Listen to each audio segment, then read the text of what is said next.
तो हम बात करते हैं 22 जून 2026 के daily current affair mind maps की।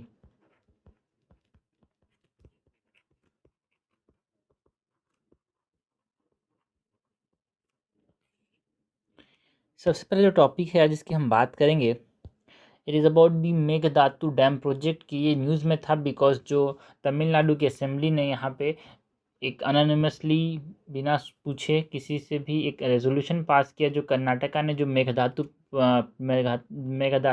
डैम प्रोजेक्ट जो कावेरी रिवर के ऊपर बनाने की बात की है उसके ऊपर, कि ये क्या बोला कि देखो, इन्होंने बोला कि ये वायलेट करता है जो एग्जिस्टिंग वाटर शेयरिंग एग्रीमेंट है। तो जो Mekedatu dam project and Kaveri water dispute की बात करें,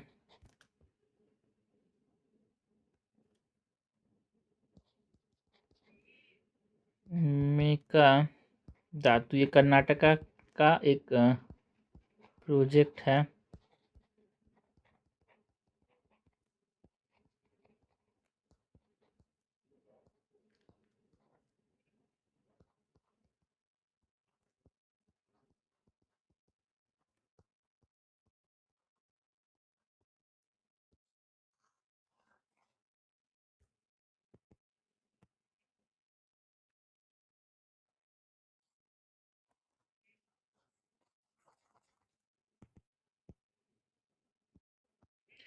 पहले तो मेघदातु वाटर जो प्रोजेक्ट है और मेघदातु जो डैम प्रोजेक्ट ये है क्या, इसके बारे में बात करें।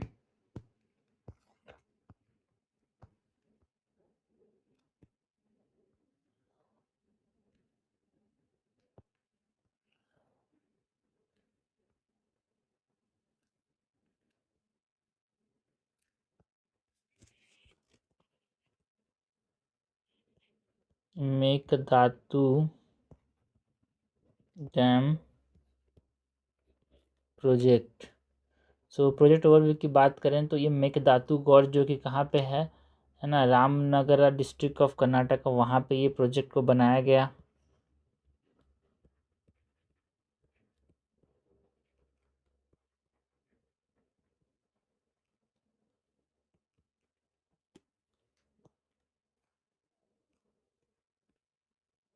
लोकेशन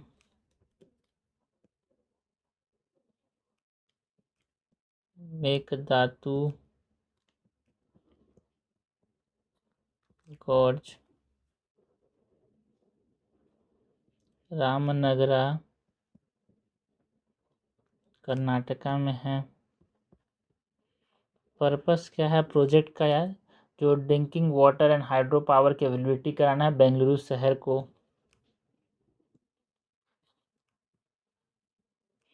बेंगलुरु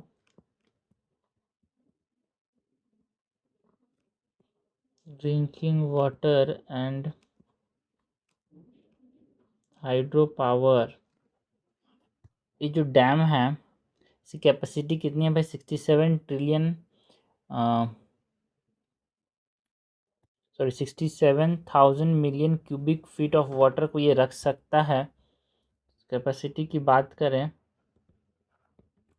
तो 67,000 million cubic feet of water ये रख सकता है।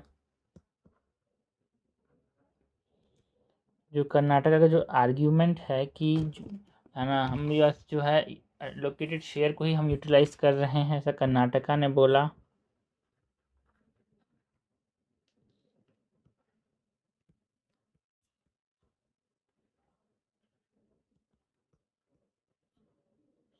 कर्नाटका से आर्ग्यूमेंट की बात करें तो जो एलोकेटेड शेयर है उसी को हम यूटिलाइज कर रहे हैं, ऐसा बोला गया इनके द्वारा। इससे हमारा वाटर मैनेजमेंट इम्प्रूव होगा।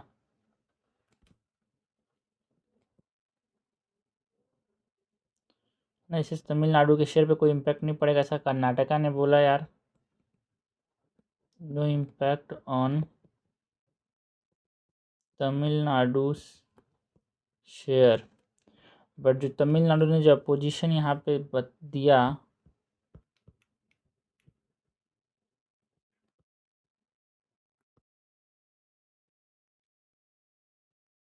की बात करें तो जो वाटर शेयरिंग एग्रीमेंट है ये वायलेट करता है यार, ये बोला तमिलनाडु ने, ये वायलेशन है of water sharing arrangements and ये फियर करता है कि जो डाउन स्ट्रीम फ्लो है वो कम हो जाएगा इस डैम से।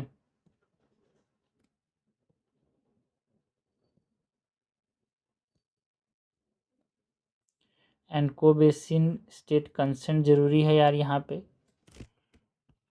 इसने तमिलनाडु ने बोला रिक्वायर्स को बेसिन स्टेट कंसेंट दोनों की ज़रूरत होती है, जैसे कि आप अपने आप से आप बना नहीं सकते, हम दोनों की सहमति जरूरी है। एंड इसने बोला कि यूनियन एंड जो सेंट्रल वाटर मैनेजमेंट अथॉरिटी है उसको क्लियरेंस की भी ज़रूरत पड़नी चाहिए। ऐसा किसने बोला भाई? ऐसा तमिलनाडु ने बोला। जो कावेरी वाटर मैनेजमेंट अथॉरिटी उसका भी यहाँ पे क्लियरेंस ज़रूरी है। Requires union and Kaveri water management authority का क्लियरेंस की ज़रूरत है, ऐसा इसने तमिलनाडु का आर्ग्यूमेंट रखा। बाकी जो कावेरी का जो वाटर डिस्प्यूट है बहुत समय से चलता आ रहा है, इसके वाटर डिस्प्यूट की बात करें, कावेरी वाटर डिस्प्यूट के कॉन्टेक्स्ट की बात करें तो इसके अंदर 3 जगह जो है वो इन्वॉल्व है, मतलब मेन 4 जगह, कर्नाटका, तमिलनाडु, केरला एंड पुडुचेरी। पार्टीज की बात करें तो कर्नाटका, तमिलनाडु, केरला, पुडुचेरी। ओरिजिन की बात करें तो 1892 में, 1924 में हमको एग्रीमेंट्स देखने को मिले।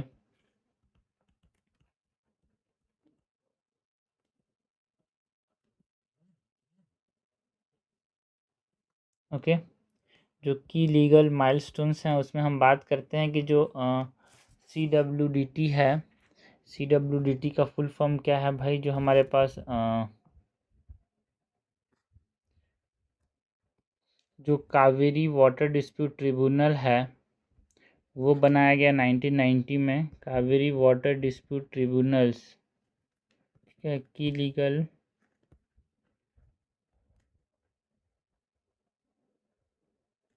माइलस्टोन्स की बात करें तो कावेरी वाटर डिस्प्यूट ट्रिब्यूनल जो है 1990 में बनाया गया।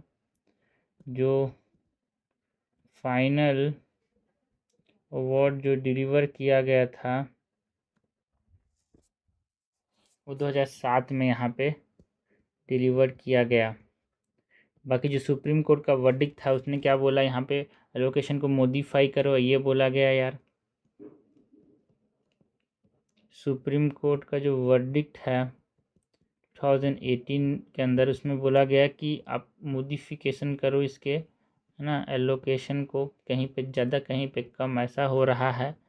फिर जो कावेरी वाटर मैनेजमेंट अथॉरिटी ये 2018 में एस्टेब्लिश किया गया, जो कि मॉनिटर करेगा रिलीज़ को, establish to monitor the releases of water, है ना। 4 इशू जो है यहाँ पे वो क्या है कि जो अपस्ट्रीम में स्टोरेज कर लेने से जो डाउन स्ट्रीम में एग्रीकल्चर है वो अफेक्ट होता है। मेन जो अपस्ट्रीम है मतलब जो कर्नाटका रीजन है वहाँ पे जब स्टोरेज कर लीजिएगा तो हमारे पास जो तमिलनाडु में खेती अफेक्ट होगा, ये मेन इशू है यहाँ पे। कोर इशूज़ की बात करें तो upstream storage versus down stream agriculture का मेन इशू है।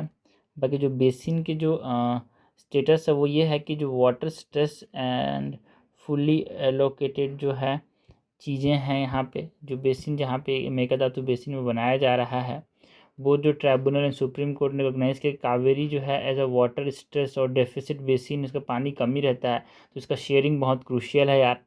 ये दोनों ने सेंटर जो है और जो ट्राइब्यूनल है दोनों ने यहाँ पे इसको समझा, बोला कि ठीक है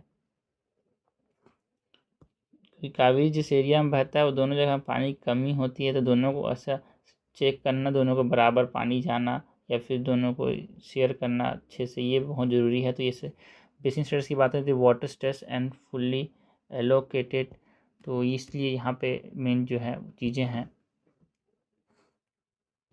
ये जो 2018 में सुप्रीम कोर्ट का वर्डिक्ट था उसने मॉडिफाई किया एलोकेशन, जिसमें कर्नाटका के एलोकेशन को बढ़ा दिया एंड तमिलनाडु का जो एलोकेशन था उसको कम कर दिया गया।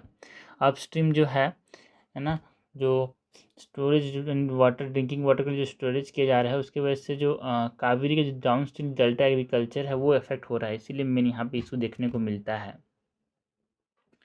नेक्स्ट यहाँ पे जो कॉन्स्टिट्यूशनल लीगल फ्रेमवर्क है रिगार्डिंग वाटर डिस्प्यूट, इसकी बात करें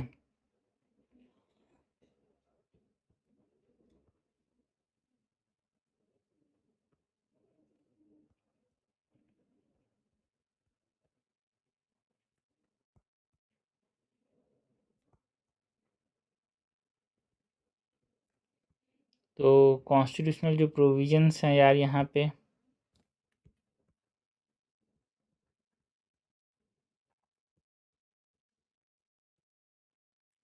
वो कौन सा है? आर्टिकल 262 जो है वो एजुकेशन ऑफ वाटर डिस्प्यूट्स के बारे में बात करता है, बहुत इंपॉर्टेंट आर्टिकल है भाई। Article 262 of the constitution it talks about adjudication. Prelims में सबसे इंपॉर्टेंट चीज़ यही है, वाटर डिस्प्यूट रिवर डिस्प्यूट आते ही आपके दिमाग में आना चाहिए article 262। And inter state water dispute तो हमेशा न्यूज़ में रहता है। एंड आर्टिकल मतलब आर्टिकल बोलता हूँ एंट्री 17 जो कि स्टेट लिस्ट के अंदर है यहाँ पे, वो वाटर सप्लाई एंड इरिगेशन के बारे में बात करता है, जो शेड्यूल 7 है उसका।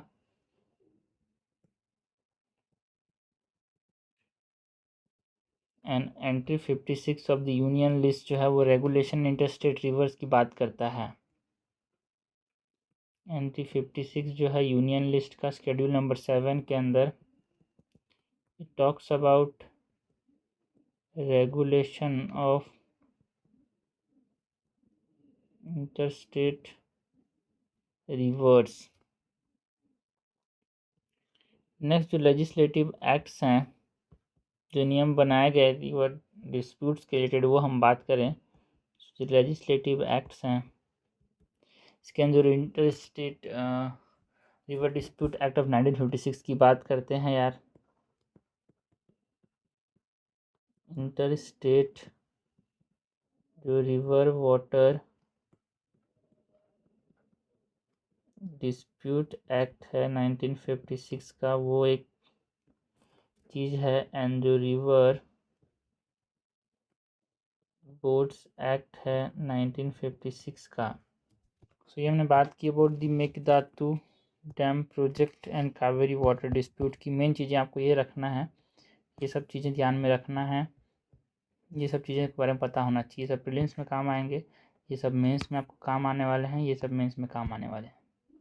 इसी के साथ साथ जो मेघदातु डैम डिस्प्यूट है उसके साथ साथ जो मुल्ला परियार डैम डिस्प्यूट है उसकी बात करते हैं। ये भी न्यूज़ में था यार, बिकॉज जो केरला ने यहाँ पे ऑब्जेक्ट किया जो रिमूवल था उसका नॉमिनेशन को, तो जो नॉमिनी किया था comprehensive dam safety evaluation committee के अंदर, तो जो उसको रिमूव कर दिया गया, तो उसकी वजह से केरला ने ऑब्जेक्ट किया कि जो कि बनाया गया था जो इंस्पेक्ट करने के मुल्ला परियार डैम को, तो इसके रिलेटेड ये न्यूज़ में था। बाकी अगर हम बात करें तो जो नेशनल डैम सेफ्टी अथॉरिटी है वो 5 मेंबर यहाँ पे डैम सेफ्टी इवैल्यूएशन कमेटी बनाने की बात करता है यार, जो कि डैम सेफ्टी एक्ट और 2021 के अंदर बनता है, जो कि सुप्रीम कोर्ट ने बोला था। बट इसके अंदर यहाँ पे जो सुप्रीम कोर्ट ने जो केरला का जो नॉमिनी था उसको रिमूव कर दिया गया विदाउट उसके प्रायर कंसल्टेशन, तो इसके वजह से न्यूज़ में था। बाकी मुल्ला परियार डैम डिस्प्यूट की बात करते हैं यहाँ पे डिटेल में।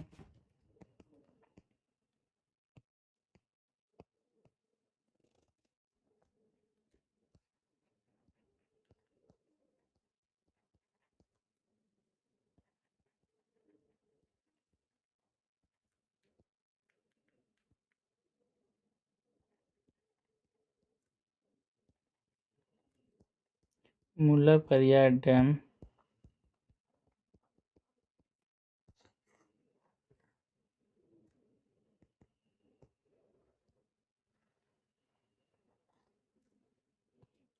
सबसे पहले तो यहाँ पे जो ये डैम है के ओवरव्यू की बात करें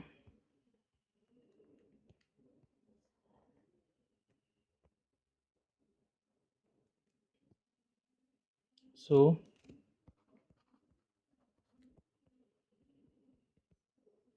डैम ओवरव्यू की बात करें तो इसमें जो है ये केरला बॉर्डर में लोकेटेड है यार। ये जो डैम है मुल्लापेरियार डैम जो है, बट ऑपरेट कौन करता है? तमिलनाडु।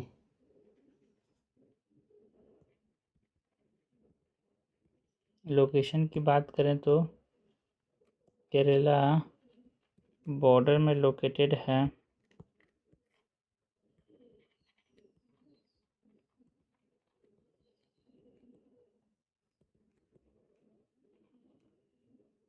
कंस्ट्रक्शन की बात करें तो 1895 में कंस्ट्रक्ट किया गया था। लाइमस्टोन एंड सुर्खी से मिल के ये बनाया गया है। इरिगेशन एंड ड्रिंकिंग वाटर के लिए मेन इसको बनाया गया था। पर्पस की बात करें, इरिगेशन एंड ड्रिंकिंग वाटर के लिए बनाया गया है। बाकी जो कॉन्फ्लिक्टिंग फैक्टर हैं तो उसकी कॉन्फ्लिक्टिंग फैक्टर की बात करें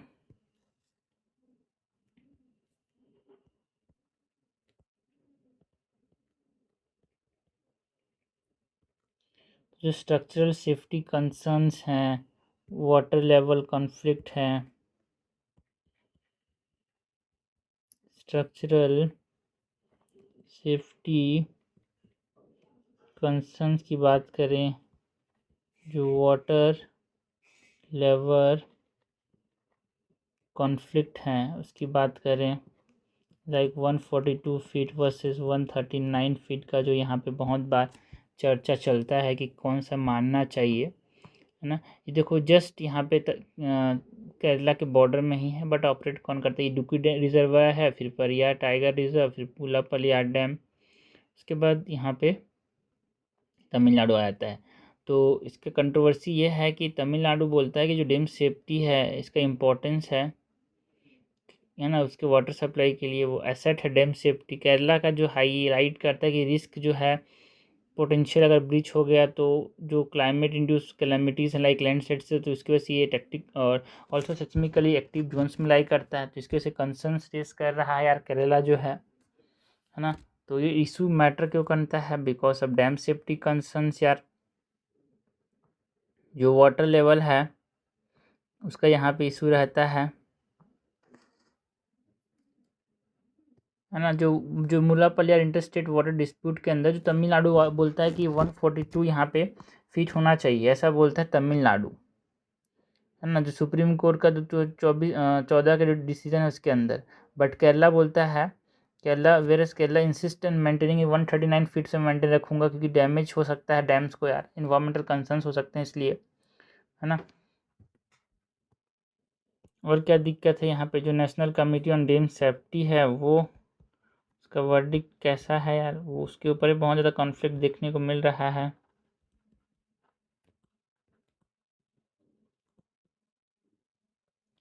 एंड जो स्टेट डैम सेफ्टी ऑर्गेनाइजेशन है,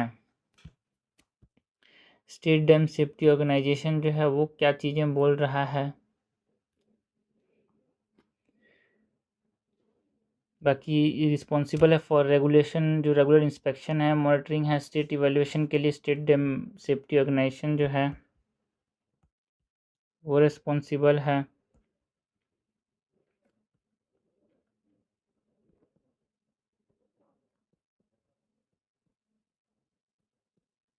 जो national committee on dam safety है ये पॉलिसीज़ को फॉर्मुलेट करता है, रेगुलेशन करता है, ये टेक्निकल गाइडलाइन देता है on effective dam safety governance. Next यहाँ पे जो इमरजेंसी एक्शन प्लान बनाया गया है, this are the conflicting factors यार।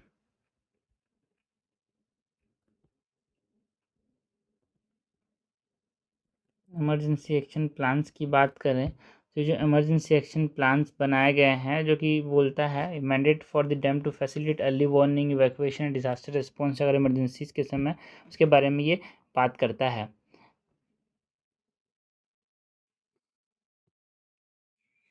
ठीक है, तो ये जो है ना, ये सब जो है national committee on dam safety, state dam safety organisation से ये कहाँ है, ये सब लीगल एंड इंस्टीट्यूशनल सेफगार्ड्स हैं। तो इसको हम लीगल एंड इंस्टीट्यूशनल सेफगार्ड्स में बात करेंगे। जो कॉन्फ्लिक्टिंग फैक्टर्स हैं वो दूसरे हैं यार। और कौन कौन सी लीगल सेफ गार्ड्स हैं यहाँ पे, like the national dam safety authority, ये बनाया गया है यहाँ पे, national dam safety authority, NDSA, dam safety act 2021 में बनाया गया यार, ये लाया गया 2021। डैम सेफ्टी एक्ट है, उसके बारे में बात करते हैं। कॉम्प्रिहेंसिव फ्रेमवर्क जो है dam surveillance, inspection, operation, maintenance and जो prevention of dam related disaster है उस चीज़ की बात करता है ये। एंड ये जो national dam disaster dam safety authority है, ये टेक्निकल ओवरसाइट करता है डैम सेफ्टी इश्यूज़ को, इम्प्लीमेंट करता है नेशनल सेफ्टी स्टैंडर्ड्स को। This are the legal and the institutional framework. बाकी जो हम कॉन्फ्लिक्ट फैक्टर्स की बात करें थे, क्या क्या चीज़ें यहाँ पे दिक्कत का सामना करना पड़ता है, वाटर लेवल कॉन्फ्लिक्ट है, सेस्मिक जोन में ये लाई करता है यार। सेस्मिक जोन मतलब यहाँ पे अर्थक्वेक भी आ सकता है जिसकी वजह से डैम टूट सकता है। एंड जो CDSEC का जो नॉमिनी डिस्प्यूट, अभी हमारे पास जो केरला का नॉमिनी है उसको बिना पूछे हटा दिया गया था, उसकी वजह से न्यूज़ में था। जो सेंट्रल जो इंस्टीट्यूट है यार, CDSE मतलब क्या है, जो dam safety comprehensive dam safety and evaluation committee जो है, इसके अंदर केरला का नॉमिनी को ही हटा दिया गया, तो इसकी वजह से डिस्प्यूट का कारण बनता है। जो लीज एग्रीमेंट है उसके फेयरनेस का भी यहाँ पे सवाल उठाए जाते हैं यार। लीज एग्रीमेंट फेयरनेस की ज़्यादा जो दिया जा रहा है तमिलनाडु को, उसके ऊपर भी यहाँ पे सवाल उठाए जा रहे हैं। नेक्स्ट जो नेशनल सेफ्टी चैलेंजेस हैं उसकी हम बात करें, यहाँ पे क्या चैलेंजेस फेस करने पड़ रहे हैं इस डैम की, बहुत पुराना है या टूट सकता है।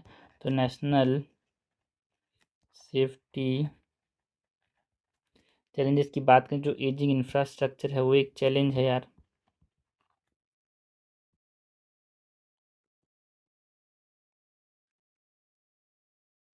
क्लाइमेट चेंज का इम्पैक्ट देखने को मिल सकता है इस डैम पे।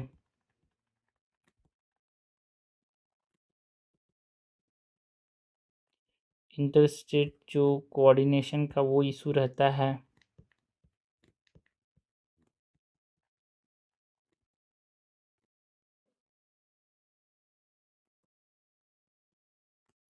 मॉनिटरिंग सिस्टम गैप्स हमको देखने को मिल रहे हैं।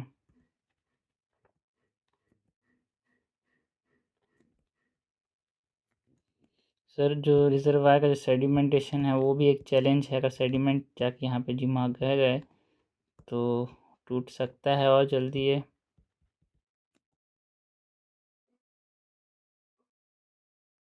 बाकी करना क्या, what is the way forward यार, करना क्या चाहिए अपने।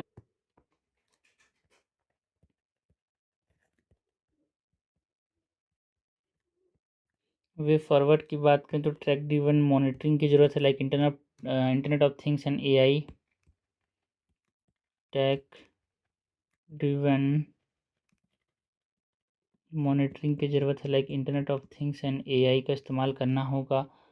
कोऑपरेटिव फेडरलिज्म पर ध्यान देना होगा भाई, सेंटर और स्टेट एक दूसरे से आपस में रिलेट करके बातचीत करके यहाँ पे चीज़ों को सुलझाएं। एंड सेफ्टी ऑडिट जो है लगातार होने चाहिए, पीरियोडिक समय के साथ होने चाहिए यार, नहीं तो बड़ा दिक्कत हो सकता है। सेफ्टी चेक्स होते रहने चाहिए। डिज़ास्टर प्रिपेयर्डनेस, ठीक है चीज़ें, तो डिज़ास्टर तो हो सकता है कभी भी यार, तो उसके लिए हमको हमेशा प्रिपेयर रहना है, तो डिज़ास्टर प्रिपेयर्डनेस पे भी ध्यान रखना होगा। मॉडर्नाइजेशन एंड रिहेबिलिटेशन, मतलब इस आसपास जो लोग हैं उनको यहाँ पे थोड़ा सा मॉडर्नाइज करना पड़ेगा। जो रेजिलिएंट इंफ्रास्ट्रक्चर पे ध्यान देना होगा, ऑल्सो जो दूर तरह से रिहेबिलिटेशन पे भी ध्यान देना होगा। बाकी एक integrated river basin management programme लाना होगा, जिससे बाद में कोई भी चीज़ हो तो हम उसके लिए रेडी रहें। River basin management, so this is all about the दो डैम प्रोजेक्ट यहाँ पे जो डिस्प्यूट्स न्यूज़ में थे, कि मुल्ला पलियार डैम एंड एक मेघादातु डैम प्रोजेक्ट। नेक्स्ट हम बात करते हैं अमोनिया गैस लीक की। तो ये अमोनिया गैस लीक यहाँ पे न्यूज़ में क्यों था, बिकॉज यहाँ पे जो तमिलनाडु में एक श्रिम्प प्रोसेसिंग यूनिट जो है ना, प्रियमपलम के अंदर, वहाँ पे अमोनिया गैस लीक हुआ था, इसीलिए न्यूज़ में था। डिज़ास्टर मैनेजमेंट से रिलेटेड यहाँ पे क्वेश्चन आ सकते हैं, आपको देखने को मिल सकते हैं यार।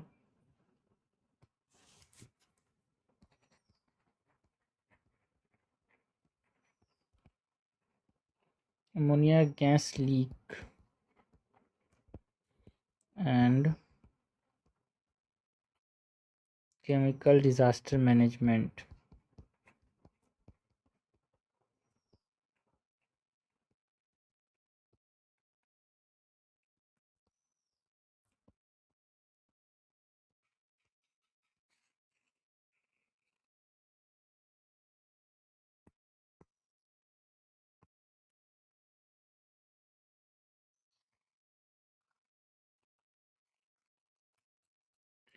सबसे अंदर जो अमोनिया की प्रोफाइल की बात करें तो अमोनिया का कहाँ कहाँ पे इस्तेमाल होता है। बहुत जगहों पे अमोनिया का इस्तेमाल होता है भाई।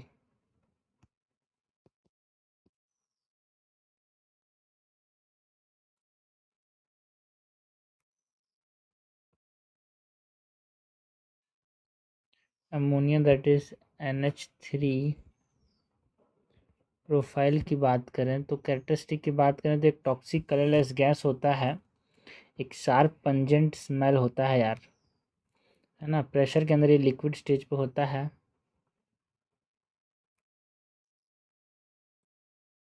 कैरेक्टरिस्टिक्स की बात करें,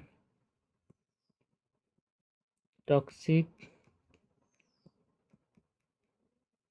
कलरलेस गैस होता है,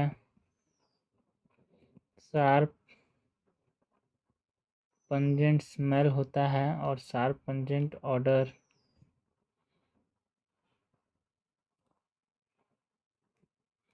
बाकी ये लिक्विड होता है अंडर प्रेशर। इंडस्ट्रियल यूज़ की बात करें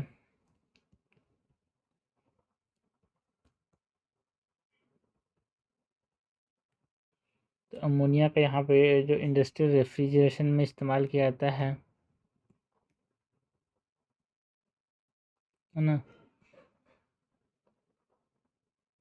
जो इंडस्ट्रियल रेफ्रिजरेंट्स हैं उसमें इस्तेमाल किया जाता है, एक सिंथेटिक फर्टिलाइज़र के तौर पे इस्तेमाल किया जाता है अमोनिया का।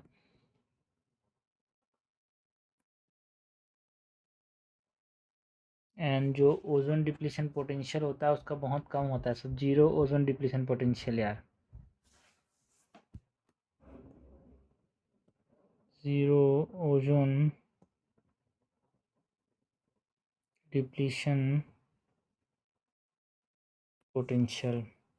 जो अमोनिया है उसका हेल्थ इम्पैक्ट की बात करें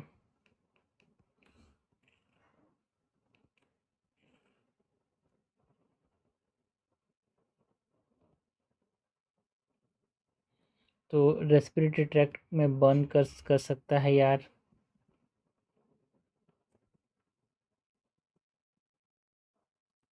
केमिकल न्यूमोनाइटिस कर सकता है अमोनिया जो है, that is inflammation of the pulmonary system, severe lung damage कर सकता है अमोनिया जो है। एस्फिक्सिएशन मतलब दम घुट भी सकता है अमोनिया से, इसीलिए आपको बोलते हैं कि जो रेफ्रिजरेशन है, जो फ्रिज है, उसको अपने कमरे के अंदर मत रखो जिसमें आप सोते होंगे। तो ये हमने हेल्थ इम्पैक्ट की बात करें। बाकी जो अमोनिया का जो पॉइजनिंग मैनेजमेंट है वो कैसे किया जाता है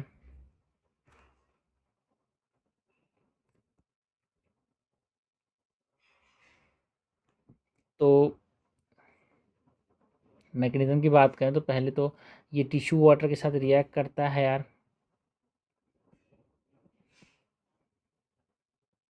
react with tissue water.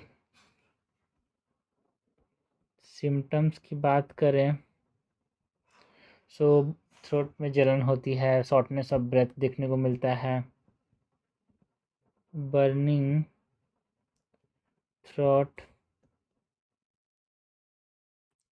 Shortness of breath. Treatment कैसे करेंगे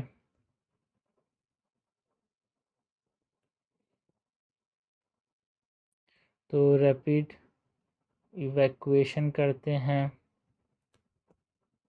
सपोर्टिव केयर देते हैं। प्रिवेंशन की बात करें तो अमोनिया को पॉइजनिंग से कैसे बचाएंगे यार, लीक को डिटेक्ट करना होगा, एंड पीपीई किट जो है पर्सनल प्रोटेक्टिव इक्विपमेंट्स हैं ये पहनने पड़ेंगे। नेक्स्ट जो हेबर बोश प्रोसेस है जिससे अमोनिया बनाया जाता है, इसकी बात कर लें थोड़ा सा। अमोनिया की बात की हम बिकॉज फिल्म से इसके ऊपर भी क्वेश्चन आ सकता है।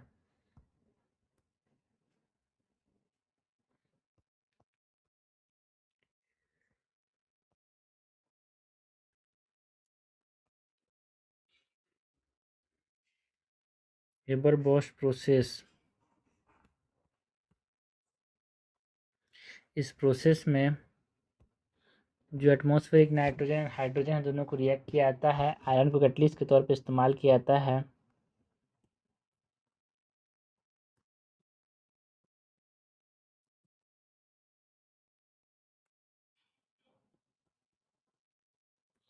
Iron as a catalyst, high temperature and pressure पे प्रोसेस होता है।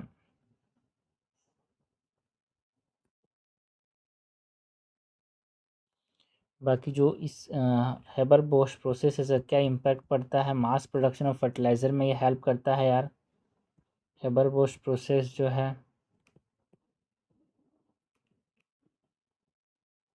मास प्रोडक्शन ऑफ फर्टिलाइज़र में ये हेल्प करता है। इट एनेबल जो ग्लोबल पॉपुलेशन ग्रोथ है इसमें हेल्प करता है। एंड इनके से इन्वायरमेंटल डैमेज भी कर सकता है जो हेबर पोस्ट प्रोसेस है, क्योंकि एसिड नाइट्रिफिकेशन का पोटेंशियल है इसके अंदर यार। इन्वायरमेंटल डैमेज कैसे कर सकता है, एसिड रेन करके, यूट्रोफिकेशन करके। नाउ जो स्टैट्यूटरी एंड इंस्टीट्यूशनल फ्रेमवर्क्स हैं अमोनिया के लीक को बचाने के लिए, उसकी बात करें, स्टैट्यूटरी एंड इंस्टीट्यूशनल फ्रेमवर्क, तो डिज़ास्टर ग्रीवांस जो है वो एनडीएम में करता है, SDM and district disaster management authorities करते हैं यार। जो डिज़ास्टर गवर्नेंस है, national disaster management authority, state disaster management authority and district disaster management authority ये करते हैं। जो केमिकल सेफ्टी है उसको इन्वायरमेंट प्रोटेक्शन एक्ट ऑफ 1986 के अंदर देखा जाता है।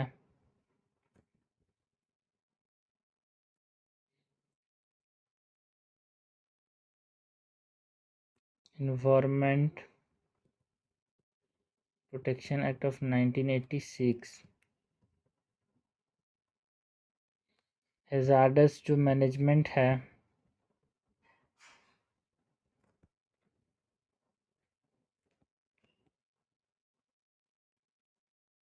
वो MSIHS जो रूल्स हैं 1989 के, उसके अंदर यहाँ पे हैजार्डस मैनेजमेंट किया जाता है। जो रूल्स हैं है ना, manufacturer, storage and import of hazards chemical rules of 1989, ठीक है, इसके अंदर यहाँ पे ये किया जाता है। एंड जो इमरजेंसी प्लानिंग है वो केमिकल एक्सीडेंट रूल्स ऑफ 1996 के अंदर देखा जाता है।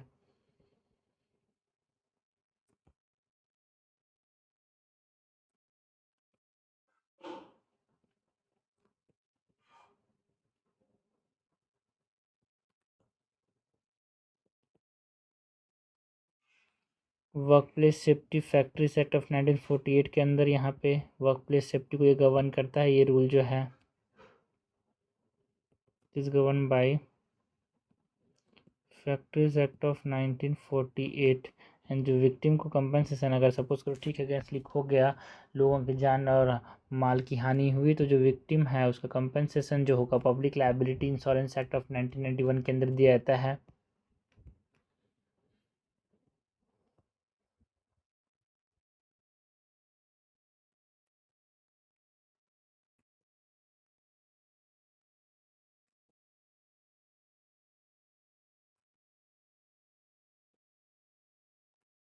ओके, तो डिज़ास्टर मैनेजमेंट साइकिल है, उसकी बात करें तो उसमें प्रिपरेशन आता है, मतलब prevention, mitigation, preparedness, response, recovery की बात करें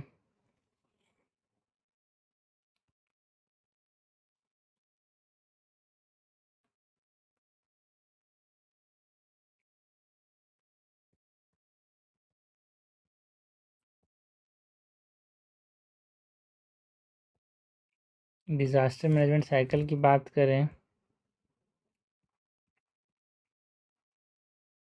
सो जो प्रिवेंशन एंड मिटिगेशन है वो सेफ्टी ऑडिट्स यहाँ पे करने की ज़रूरत है, कॉम्प्लायंस जो नियम है उनको कॉम्प्लायंस करने की ज़रूरत है प्रिवेंशन एंड मिटिगेशन के अंदर। प्रिपेयर्डनेस के अंदर on site end of site emergency plans बनाने की ज़रूरत है। रिस्पॉन्स में जो NDRF है, नेशनल डिज़ास्टर रिस्पॉन्स फोर्स, उसके साथ कोऑर्डिनेशन की ज़रूरत होगी यार। रिस्पॉन्स में मेडिकल ट्रायज करना होगा कि कौन सा केस ज़्यादा इम्पोर्टेंट है। बाकी रिकवरी एंड रिहेबिलिटेशन में आपको कंपेंसेशन एंड मेडिकल केयर देने होंगे। रिकवरी एंड रिहेबिलिटेशन के अंदर कंपेंसेशन एंड मेडिकल केयर देना होगा। चैलेंजेस क्या हैं भाई यहाँ पे, जो अमोनिया का जो एक्सीडेंटल लीकेज है, चैलेंजेस इन इंडिया की बात करें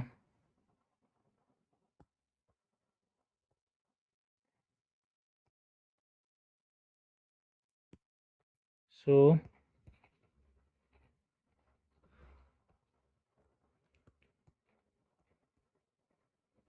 वीक रेगुलेटरी कंप्लायंस यार, है ना, जो रेगुलेशंस हैं उस पर लोग मानते नहीं हैं। सो वीक रेगुलेटरी कंप्लायंस एक बहुत बड़ा चैलेंज है। इमरजेंसी इंफ्रास्ट्रक्चर की कमी है, poor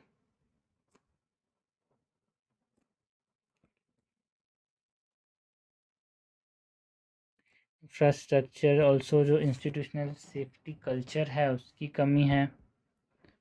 lack of institutional safety culture, जो इंटरस्टेट माइग्रेंट वर्कर्स हैं उनको बहुत ज़्यादा यहाँ पे दिक्कत का सामना करना पड़ता है। So vulnerability of interstate migrant workers. So what is the global action and way forward, क्या करने की ज़रूरत है, दुनिया ने क्या स्टेप्स लिए हैं और हमको क्या करने की ज़रूरत है इसकी बात करें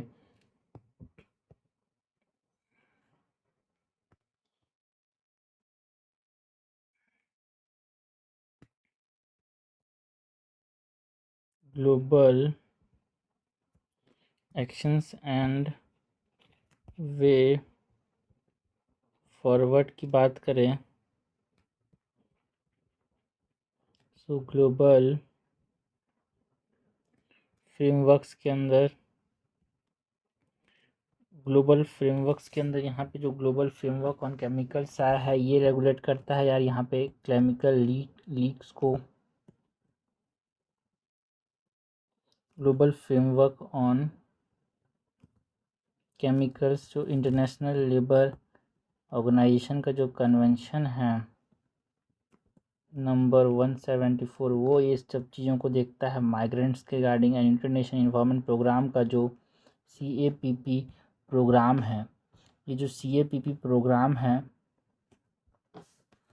ना, यूनाइटेड नेशन इन्वायरमेंट प्रोग्राम का जो chemical accident prevention and preparedness programme है, वो जो डेवलपिंग नेशन को सपोर्ट करता है कि वो जो एक्सीडेंटल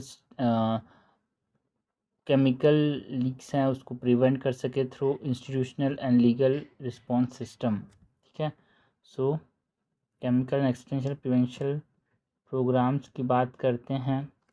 जो सेंडाई फ्रेमवर्क है फॉर डिज़ास्टर रिस्क रिडक्शन, वो जो है ग्लोबल फ्रेमवर्क हैं जो यहाँ पे डिज़ास्टर को यहाँ पे गवर्न करते हैं रिगार्डिंग दिस केमिकल लीक्स और अमोनिया लीक्स इन पर्टिकुलर बात करें तो इंडिया क्या करने की ज़रूरत है यार यहाँ पे, what is the way forward.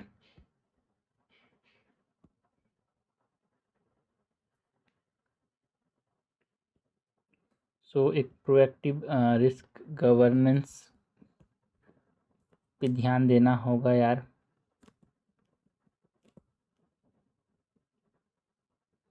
Strict enforcement of legal codes,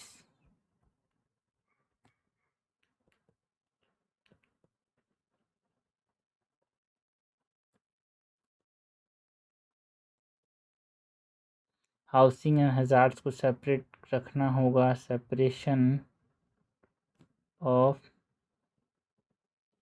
housing and hazards, community risk communication पे बहुत ज़्यादा ध्यान देना होगा यार।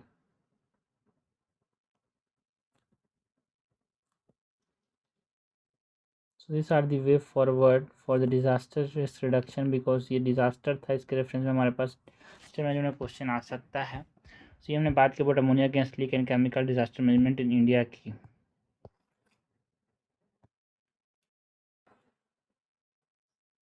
नेक्स्ट यहाँ पे हम बात करते हैं जो इंडियन आर्मी का जो यूनिफॉर्म 2026 का जो पैम्पलेट था, उसने जो ड्रेस रेगुलेशन है उसके अंदर कुछ चेंजेस लाए, जो कि मिलिट्री ट्रेडिशंस एंड इंडियन जो सोवेनिटी है ना, इंडियन सोवेन आइडेंटिटी को, national Athos and indigenous values को प्रमोट करता है। इसमें जो रेसिडुअल कॉलोनियल एरा के जो सिम्बल्स थे उन पे फोकस किया गया, उनको हटाया गया है ना। हमारे जो डिग्निटी है, डिसिप्लिन, ट्रेडिशनल जो है इंडियन आर्मी को, उसको बढ़ावा देने की बात की गई। तो उसके अंदर हम बात करें इंडियन आर्मी यूनिफॉर्म कोड 2026 की, Indian army uniform code 2026 and military decolonisation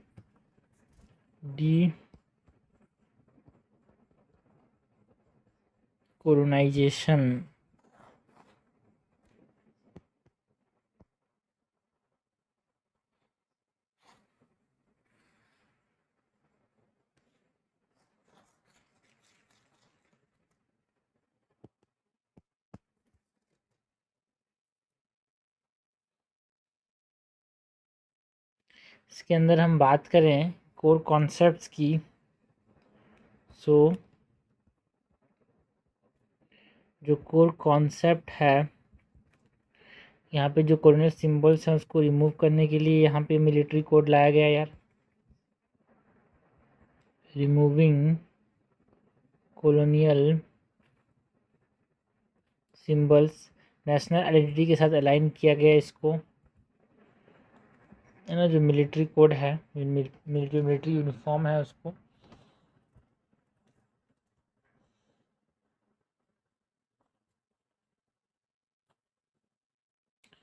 professionalism को प्रिजर्व करने की बात की गई।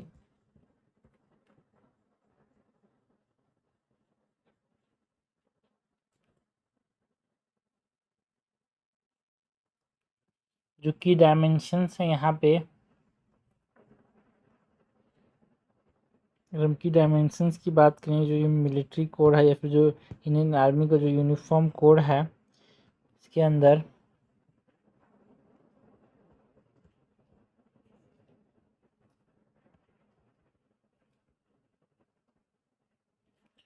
सो कॉलोनियल सिंबल्स को यहाँ पे रिमूव किया गया, कॉलोनियल सिंबल को रिमूवल के लिए लाया गया। बाकी जो इंडिजिनस आइडेंटिटी है उसको भी प्रमोट करना है यार, है ना। रिफॉर्म जो है, सेलेक्टिव रिफॉर्म अप्रोच है, इसको अपनाना होगा। सेलेक्टिव रिफॉर्म अप्रोच है, इसको अपनाना होगा। एंड जो सोवरिन आइडेंटिटी है उसको बिल्ड करना होगा। ये की डायमेंशंस, इसके ऊपर यहाँ पे जो मिलिट्री कोड है देखते हुए सब लाया गया। बाकी जो मेजर चेंजेस हैं, मेजर चेंजेस की बात करें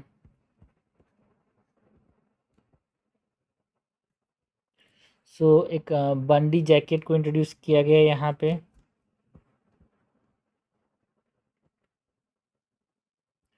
बंडी जैकेट इंट्रोडक्शन एक डीकोलोनाइज्ड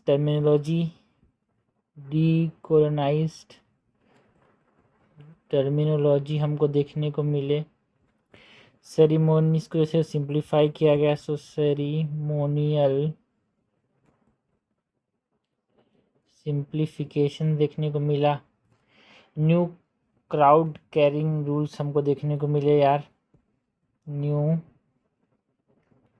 जो स्वॉर्ड है, न्यू स्वॉर्ड कैरिंग रूल्स देखने को मिले। विंटर बैटल जैकेट्स जो हैं ये लाए गए यार। Winter battle jacket and uniform discipline की बात करें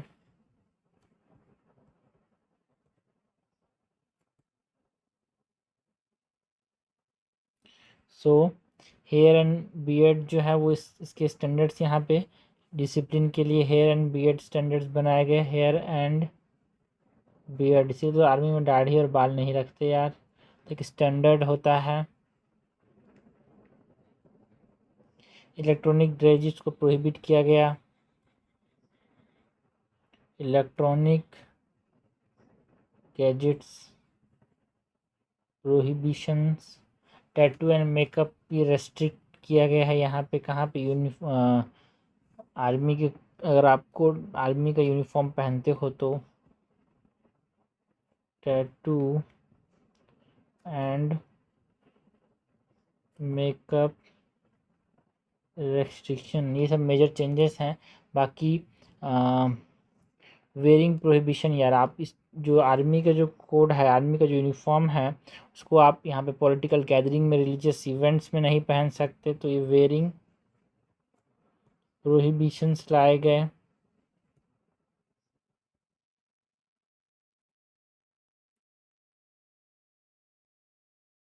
लाइक एक पॉलिटिकल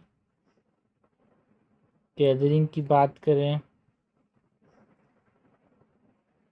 रिलीजियस इवेंट्स में आप इसको नहीं पहन सकते, प्रोटेस्ट एंड वेडिंग्स में नहीं पहन सकते है ना आर्मी यूनिफॉर्म को।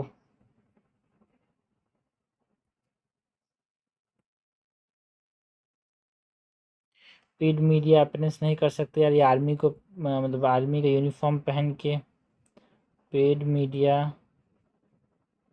अपीयरेंस ये नहीं कर सकते। तो ये सब जो है मेजर चेंजेस हैं। बाकी इसको लाने का कारण क्या था? What is the rational and importance of bringing this uniform,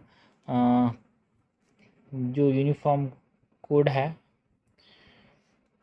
तो what is the rational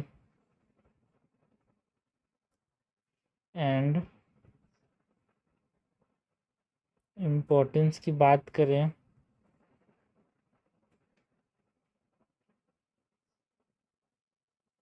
symbolic sovereignty ये दर्शाते हैं यार, है ना। इंडियन हीरो को रिकॉग्नाइज किया गया यहाँ पे। हिस्टोरिकल इम्बैलेंस को करेक्ट करने की बात की गई।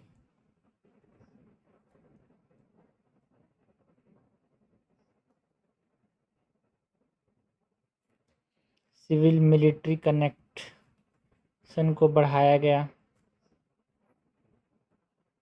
सिविल मिलिट्री कनेक्ट को बढ़ाया गया।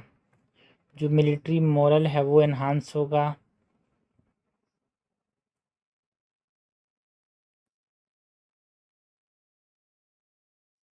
है ना, मॉडर्नाइजेशन सपोर्ट देखने को मिलेगा यार।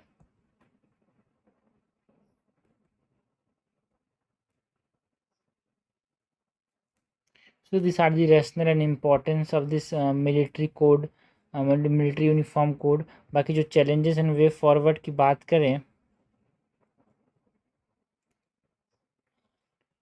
चैलेंजेस एंड वे फॉरवर्ड यहाँ पे कौन कौन सी चीज़ें इन्वॉल्व हैं। लाइक जो ट्रेडिशन वर्सेस मॉडर्नाइजेशन का यहाँ पे एक चैलेंज रहता है यार। एक फेज इम्प्लीमेंटेशन की ज़रूरत है अपने को, लॉजिस्टिक चेन मैनेजमेंट की ज़रूरत है।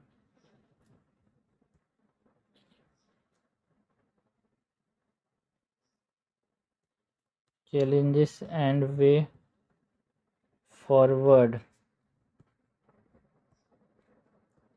सो चैलेंज के अंदर ट्रेडिशन वर्सेस मॉडर्नाइजेशन का एक इशू रहता है। वे फॉरवर्ड में हमको इसको एक फेज्ड वे में यहाँ पे इम्प्लीमेंट करना होगा। लॉजिस्टिक चीज़ को अच्छे से मैनेज करना होगा। लॉजिस्टिकल चेन मैनेजमेंट है ना। होलिस्टिक इंडिजिनाइजेशन पे ध्यान देना होगा यार।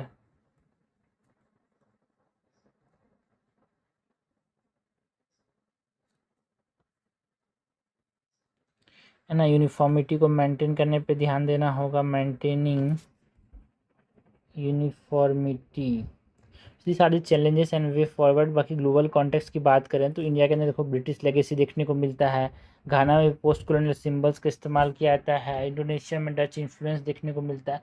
अफ्रीका एंड एशियन स्टेट्स में भी हमारे पास जो है कॉलोनियल सिंबल्स का इस्तेमाल किया जाता है। उनका रिमेनेंट अभी भी हमको देखने को मिलता है। तो ये सब कुछ देखते हुए भारत ने अपना यहाँ पे सोचा कि नहीं भाई, हम यहाँ पे अलग रहेंगे। हम जो कॉलोनियल चीज़ें हैं उसको हटाने की कोशिश करेंगे जितना हमसे हो सके। सो ग्लोबल लेवल में थोड़ा सा हम आइडिया देते हैं कि आप इंट्रोड्यूस कर सकते हो या फिर कंक्लूड भी कर सकते हो इससे यार।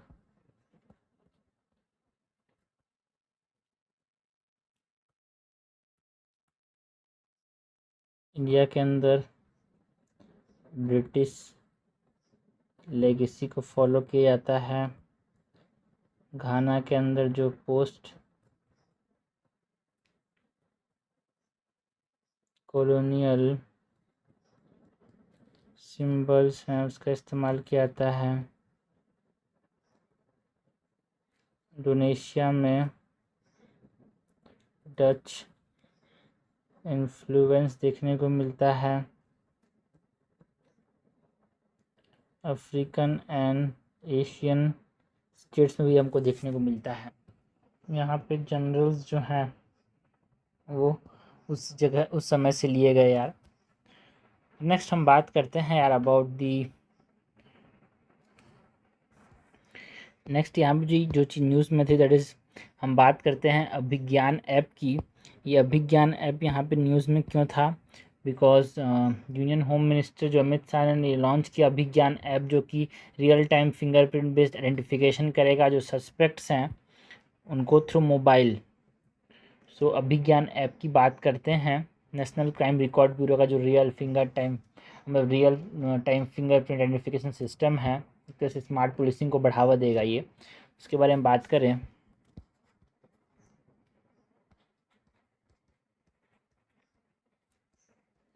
अभिज्ञान ऐप एंड डिजिटल पुलिसिंग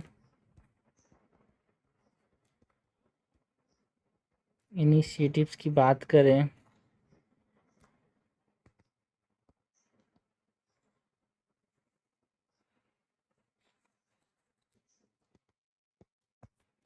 सो जो अभिज्ञान ऐप है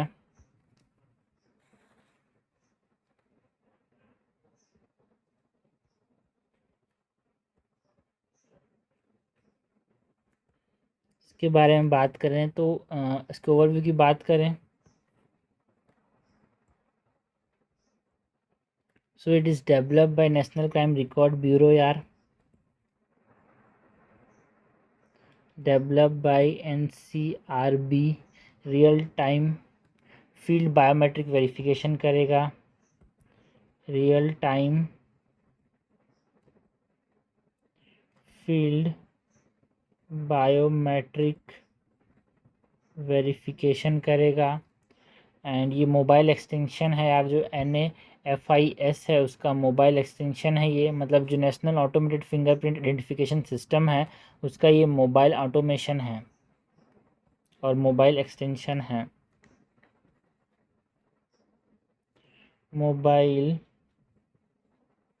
extension of national automated fingerprint identification system. इसके लॉन्च डिटेल की बात करें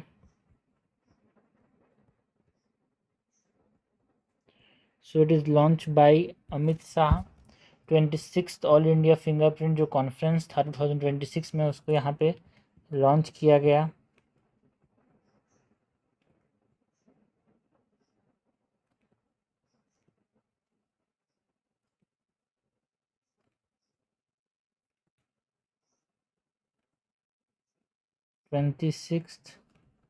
ऑल इंडिया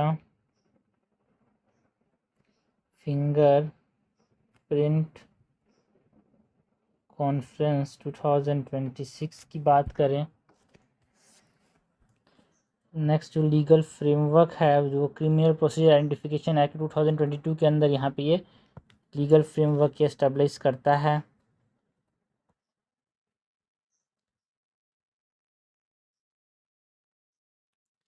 लीगल फ्रेमवर्क की बात करें, क्रिमिनल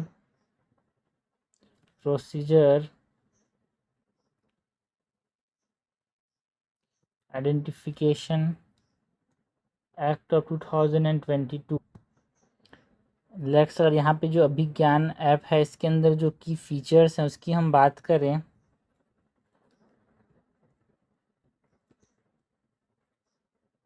अभिज्ञान ऐप की फीचर्स की तो 35 सेकेंड मैचिंग स्पीड होगा यहाँ पे।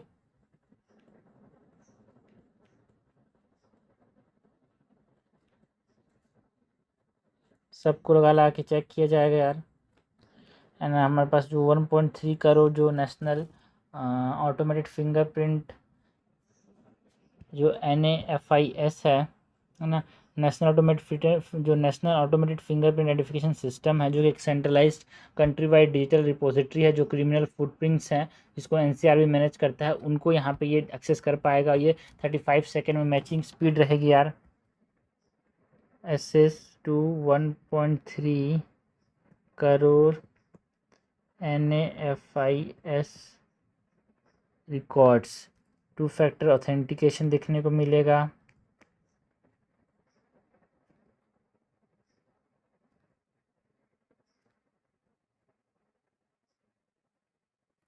एक डाटाबेस आर्किटेक्चर को ये सिक्योर करेगा यार। Secure database architecture. सिग्निफिकेंस की बात करें तो जो अभिज्ञान ऐप है, इसका क्या सिग्निफिकेंस है भाई?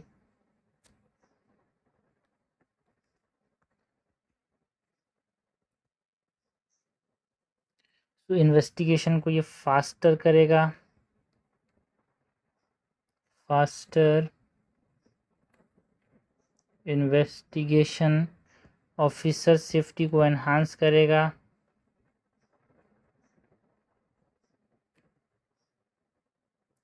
इंटेलिजेंसी कोऑर्डिनेशन में हेल्प करेगा,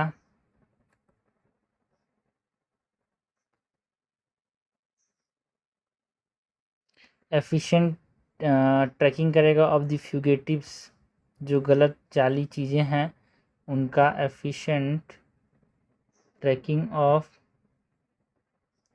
फ्यूगेटिव्स।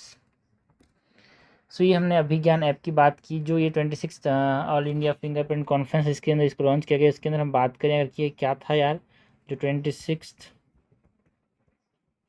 ऑल इंडिया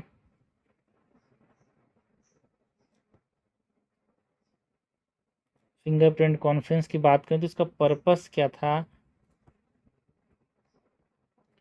ये प्लेटफॉर्म बनाना चाहता था फॉर फॉरेंसिक, है ना, platform for forensic, platforms for forensic experts यार, प्लेटफॉर्म फॉर फॉरेंसिक एक्सपर्ट्स, जो सिक्योरिटी कैपेबिलिटीज़ है उसको ये एनहांस करेगा, एनहांस सिक्योरिटी कैपेबिलिटीज़। एंड ये तो पर्पस हो गया। नाउ जो ऑर्गेनाइजिंग अथॉरिटी है, जो ऑर्गेनाइजिंग अथॉरिटी है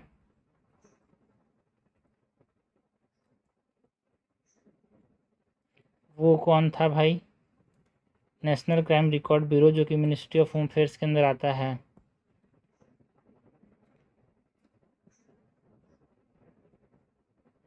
ministry of home affairs. Next यहाँ पे जो अदर की डिजिटल लॉन्चेस यहाँ पे किए गए 26 ऑल इंडिया फिंगरप्रिंट कॉन्फ्रेंस के अंदर, या फिर जो अदर की डिजिटल लॉन्चेस हैं जिसने एक तरह से क्रिमिनल को पकड़ने में हेल्प किया।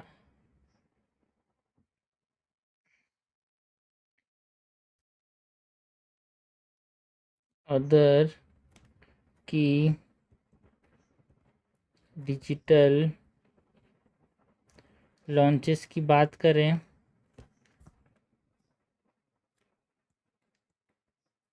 तो CRPI जो है ना, क्रिमिनल प्रोसीजर आइडेंटिफिकेशन सिस्टम की बात करते हैं यार।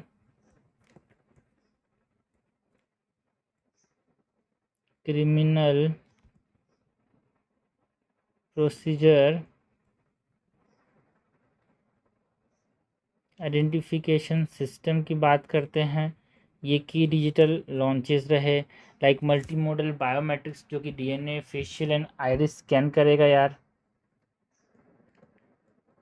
मल्टी मॉडल बायोमेट्रिक्स जिसमें हम DNA, फेशियल, आइरिस स्कैन की बात करते हैं। E-फोरेंसिक्स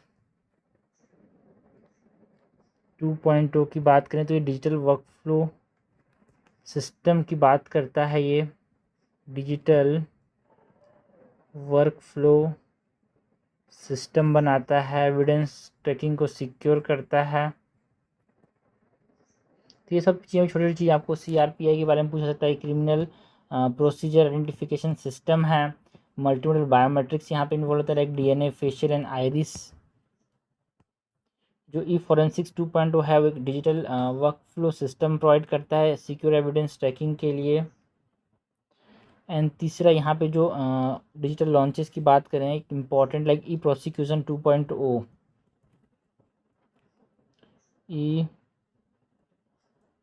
E-प्रोसिक्यूशन 2.0 ये पुलिस कोर्ट कोऑर्डिनेशन में हेल्प करता है यार। पुलिस कोर्ट कोऑर्डिनेशन में हेल्प करता है। जो क्रिमिनल ट्रायल्स है उनको फास्ट करता है, एक्सपीडिएट करता है। Expediate criminal trials. तो ये हमने बात की about the Abhigyan app and और जो डिजिटल पुलिसिंग इनिशिएटिव्स हैं उसकी। नेक्स्ट जो चीज़ न्यूज़ मेथड इज़ बायोचार यार। बायोचार एक सस्टेनेबल सॉल्यूशन है for crop residue management and soil health यार। बिकॉज जो इंडिया के लोग हैं बहुत ज़्यादा क्रॉप रेसिड्यू को यहाँ पे बर्न करते हैं। अभी तो वही सीज़न है बर्न करने वाला। आफ्टर हार्वेस्टिंग दे बर्न करते हैं, जिसकी वजह से ग्रीन हाउस गैसेज रिलीज होते हैं, पॉल्यूशन होता है, and soil organic carbon and जो फर्टिलिटी है वो भी डिक्लाइन करता है। तो उसका एक बेस्ट ऑफर जो प्रोवाइड करता है वो बायोचार एक सस्टेनेबल सॉल्यूशन प्रोवाइड करता है कि आप बायोमास वेस्ट को सॉइल के इन्हांस करने के लिए इस्तेमाल कर सको। तो बायोचार के बारे में बात करें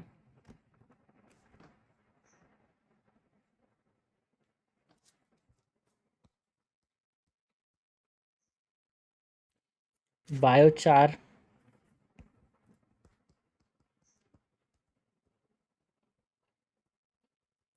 सस्टेनेबल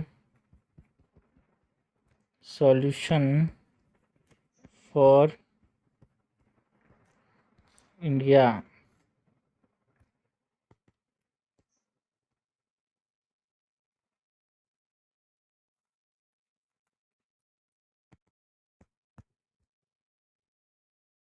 सबसे अंदर पहले तो बायोचार होता है, पहले तो हम बात करते हैं बायोचार होता क्या है। अबाउट बायोचार की बात करें,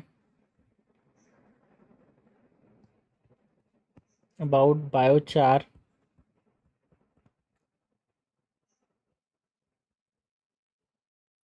तो सबसे पहले तो बायोचार होता क्या है, डेफिनेशन की बात करें तो एक चारकोल लाइक सब्सटेंस होता है बायोचार यार, जो कि स्टेबल का है ना, कार्बन के स्टेबल फॉर्म है। चारकोल लाइक सब्सटेंस होता है स्टेबल कार्बन फॉर्म है। बाकी जो बायोचार है उसको प्रोड्यूस कैसे किया जाता है, प्रोडक्शन की बात करें तो पायरोलिसिस प्रोसेस से, means burning in the presence of oxygen यार, pyro means heat, oxygen limited heating हमको देखने को मिलता है। ऑक्सीजन मतलब ऑक्सीजन की प्रेजेंस में नहीं, ऑक्सीजन के लिमिटेशन में यहाँ पे इसको बोलते हैं पायरोलिसिस। बायो प्रोडक्ट में इसमें सिन गैस जो कि hydrogen and carbon monoxide and bio oil देखने को मिलता है। बायो प्रोडक्ट में syn gas and bio oil देखने को मिलता है।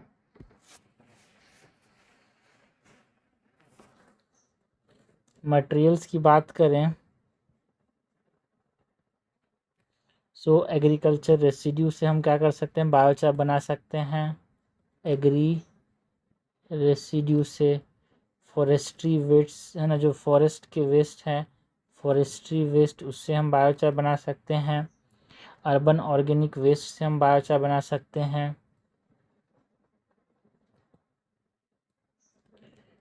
है ना। जो एट्रीब्यूट्स हैं यहाँ पे बायोचार के, तो ये हाईली पोरस होता है, लाइट वेट होता है, 70% कार्बन होता है यार।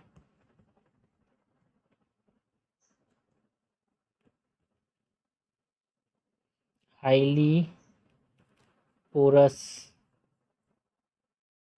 लाइट वेट, 70% कार्बन होता है।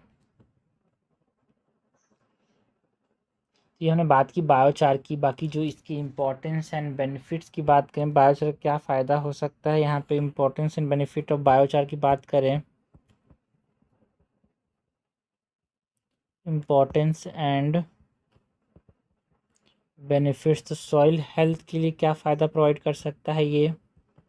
सॉइल हेल्थ के लिए तो एक तरह से जो रेसिडुअल जो डिग्रेडेड सॉइल है उसको रिस्टोर करेगा, रिस्टोर्स डिग्रेडेड सॉइल्स, इम्प्रूव करेगा जो न्यूट्रिएंट रिटेंशन है उसको, इंक्रीज करेगा क्रॉप यील्ड को by 10 to 30%, increase crop yield by 10 to 30%। तो सॉइल हेल्थ को अच्छा करेगा। क्लाइमेट मिटिगेशन भी इम्पोर्टेंट रोल प्ले करता है, लाइक कार्बन को सिक्वेस्टर करता है, कार्बन है ना, ग्रीन हाउस गैस एमिशन को कम करता है। क्लाइमेट मिटिगेशन की बात करें सो कार्बन सिक्वेस्ट्रेशन में हेल्प करता है, रिड्यूस करेगा जो ग्रीन हाउस गैस है उसके एमिशंस को, एनहांस करेगा क्लाइमेट रेजिलियंस को, एनहांसेस क्लाइमेट रेजिलियंस यार। एंड और क्या इम्पोर्टेंस है, जो सर्कुलर इकोनॉमी है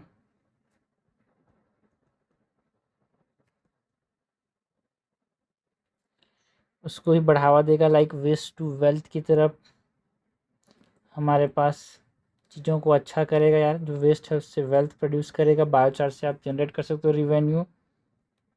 जो लैंडफिल बर्डन्स हैं उसको रिड्यूस करेगा, एनर्जी सिक्योरिटी को एनहांस करेगा। तो ये हमने बायोचार के इम्पोर्टेंस एंड बेनिफिट की बात की। बायोचार के जो एप्लीकेशंस हैं अगर हम उसकी बात करें तो कहाँ कहाँ पे बायोचार का हम इस्तेमाल कर सकते हैं। सो एग्रीकल्चर में इस्तेमाल कर सकते हैं यार, जो ना एग्रीकल्चर वेस्ट से बनाया, लाइक ये मॉइस्चर को एनहांस करता है, नाइट्रस ऑक्साइड है ना को रिड्यूस करता है। एग्रीकल्चर में मॉइस्चर को एनहांस करेगा ये जो बायोचार है। नाइट्रस ऑक्साइड को रिड्यूस करेगा, फर्टिलाइज़र की एफिशिएंसी को बढ़ाएगा।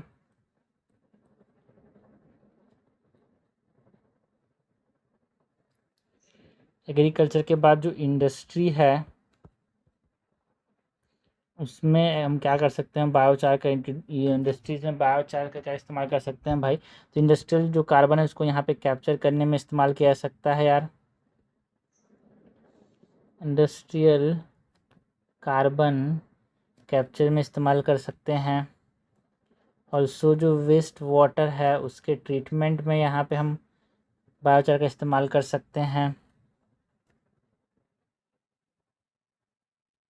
कंस्ट्रक्शन की बात करें तो कंक्रीट को जब इसके साथ मिलाएंगे तो ये स्ट्रेंथन कर देता है उसको, कंक्रीट स्ट्रेंथ। ऑल्सो ये CO2 कैप्चर का भी यहाँ पे, जैसे कार्बन से ही तो बनेगा तो CO2 कैप्चर को यहाँ पे हम क्या कर रहे हैं, एम्बेड कर रहे हैं।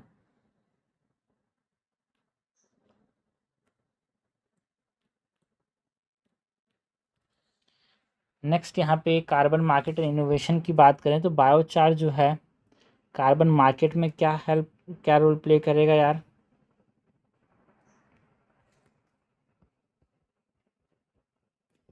कार्बन मार्केट एंड इनोवेशन की बात करें तो कार्बन क्रेडिट फार्मर्स को आप इसको इस्तेमाल कर सकते हो कार्बन क्रेडिट जनरेट करने में यार बायोचार का। तो ये फार्मर्स की तरफ से रिवेन्यू का सोर्स भी रहेगा, फार्मर्स के लिए इनकम जनरेट करेगा यार, है ना। Farmers income generation international framework से ये एक तरह से रिलेटेड है।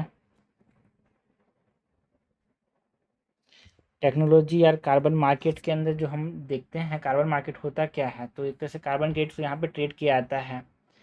एंड जो किसान क्लीन है जो IIT खड़गपुर ने यहाँ पे लॉन्च किया था वो यहाँ पे टेक्नोलॉजी जिसका इस्तेमाल किया जाता है यार। तो ये सब बहुत पूछा जाता है कि कौन सी टेक्नोलॉजी किसने यहाँ पे लाई, ठीक है।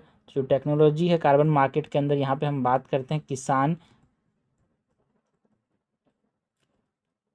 क्लीन की। ये जो किसान क्लीन है ये IIT खड़गपुर के द्वारा डेवलप किया गया। ये किसान क्लीन क्या है भाई, किसान क्लीन की बात करें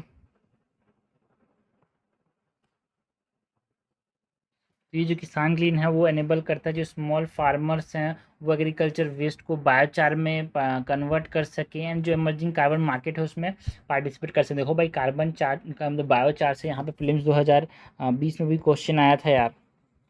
क्वेश्चन जो था प्रीलिम्स 2020 में हमको देखने को मिला था इस टॉपिक से, तो ये इंपॉर्टेंट तो है ही बिकॉज पहले भी यहाँ से क्वेश्चन आ चुका है और अब न्यूज़ में था तो आगे भी क्वेश्चन आ सकता है यार। टेक्नोलॉजी के बाद जो इकोनॉमिक इम्पैक्ट है इसका कार्बन मार्केट के अंदर, तो यहाँ पे जो रूरल जॉब्स हैं वो ये क्रिएट करेगा यार। अराउंड 5.2 लैक्स के रूरल जॉब्स क्रिएट कर सकता है ये बायोचार जो है।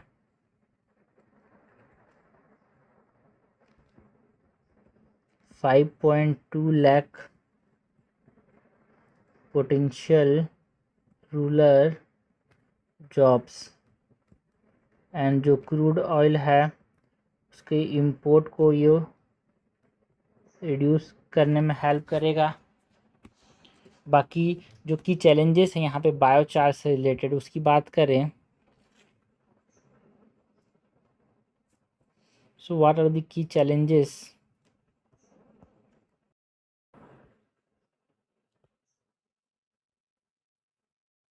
की चैलेंजेस की बात करें देखो भाई फार्मर्स को उतना ज्ञान नहीं है, सो लिमिटेड फार्मर अवेयरनेस देखने को मिलता है। हाई इनिशियल इन्वेस्टमेंट है यहाँ पे, हाई इनिशियल इन्वेस्टमेंट है। ऑल्सो लैक ऑफ स्टैंडर्डाइजेशन हमको देखने को मिलता है यार। मार्केट जो है वो बहुत कम लिंक है यहाँ पे, सो वीक मार्केट लिंकेजेस देखने को मिलते हैं। मॉनिटरिंग एंड सर्टिफिकेशन की बात करें, मॉनिटरिंग एंड सर्टिफिकेशन की तो उसका एक चैलेंज हमको देखने को मिलता है। बाकी what is the way forward यार, यहाँ पे वे फॉरवर्ड क्या है, आगे करना क्या चाहिए भाई अपने को।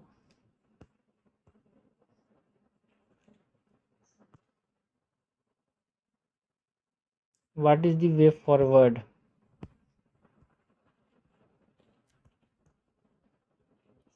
तो एक डिसेंट्रलाइज प्रोडक्शन यूनिट बनाने की ज़रूरत है।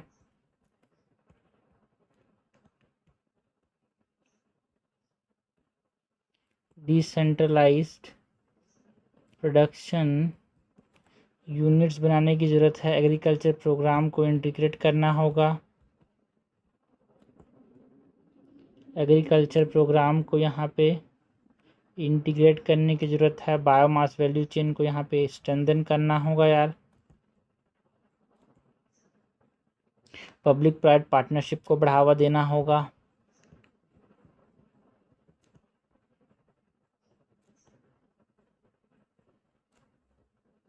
एंड कैपेसिटी बिल्डिंग पे ध्यान देना होगा। सो ये हमने बात की अबाउट हमने बात की अबाउट दी बायोचार, जो कि एक सस्टेनेबल सॉल्यूशन है फॉर इंडिया, जो एग्रीकल्चर को देखते हुए जो वेस्ट रेसिड्यू से पॉल्यूशन कर रहे हैं। एंड फार्मर को अगर ज्ञान दो तो वो से इनकम भी जनरेट कर सकते हैं जलाने के बजाय। नेक्स्ट जो छोटे जो प्रीलिम्स से टॉपिक्स हैं जो कि न्यूज़ में रहे थे उसकी बात करें।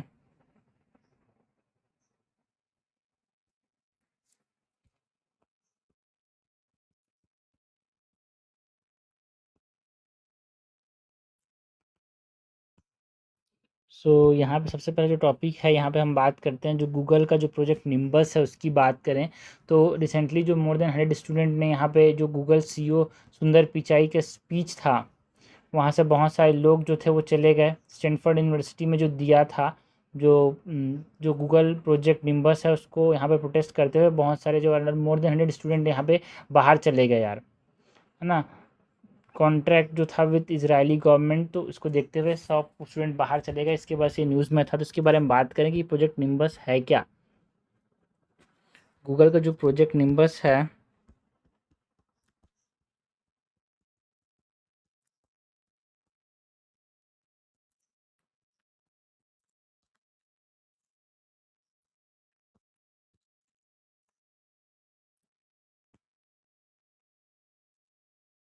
Google project nimbus.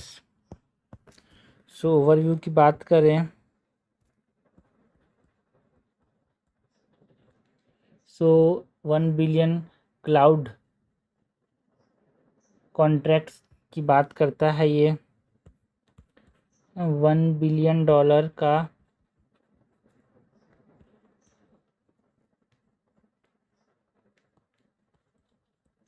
Cloud contract देता है। गूगल एंड अमेज़ॉन के दोनों का कोलैबोरेशन है ये।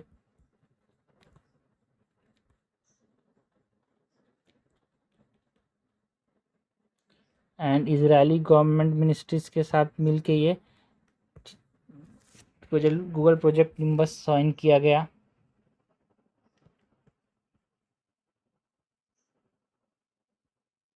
इजरायली जो गवर्नमेंट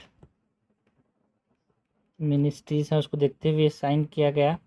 एंड ये 2021 में साइन किया गया था for 7 to 23 years. Sign in 2021 for 7 to 23 years. इसके अंदर जो मेजर कंपोनेंट्स हैं वो ये हैं कि क्लाउड कंप्यूटिंग प्लेटफॉर्म बनाए गए, एक तरह से AI and digital service provide करेगा, साइबर सिक्योरिटी को सपोर्ट करने की बात करेगा ये जो प्रोजेक्ट निम्बस है वो।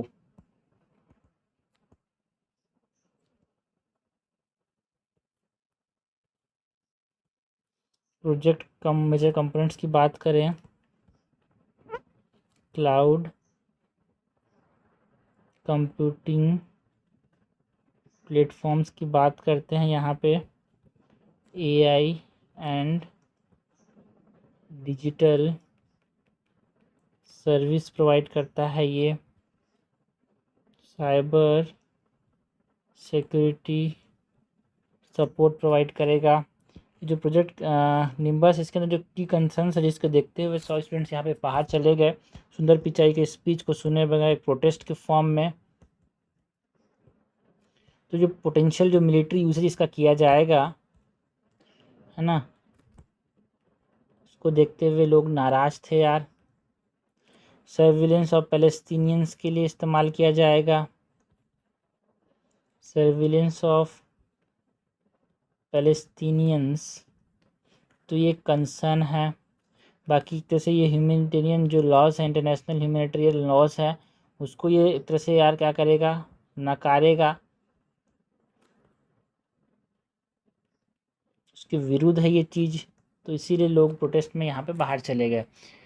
नेक्स्ट यहाँ पे हम बात करें, जो चीज़ न्यूज़ में रही थी, ये जो राखी गरी का जो स्केलेटन है, because archaeological survey of India को यहाँ पे 5000 ईयर ओल्ड ह्यूमन स्केलेटन जो कि राखी गरी जो कि हरियाणा के अंदर है कि इंडस वैली सिविलाइजेशन साइट है, वहाँ से एक 5000 साल पुराना स्केलेटन मिला यार, है ना, जिसको anthropological and DNA and facial reconstruction studies किए जा रहे हैं, चीज़ों को फाइंड आउट किया जा रहा है। तो ये बहुत इंपॉर्टेंट चीज़ है भाई। राखी गरी की बात करें,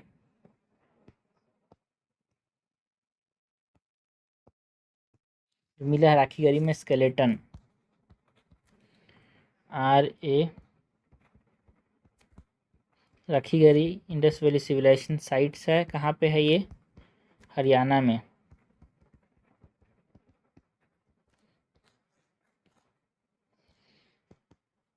पाँच हजार साल पुराना स्केलेटन मिला है। इसके बारे में बात करें, so what are the key findings यार। की फाइंडिंग्स की बात करें तो 5000 ईयर ओल्ड ह्यूमन रिमेन मिला है।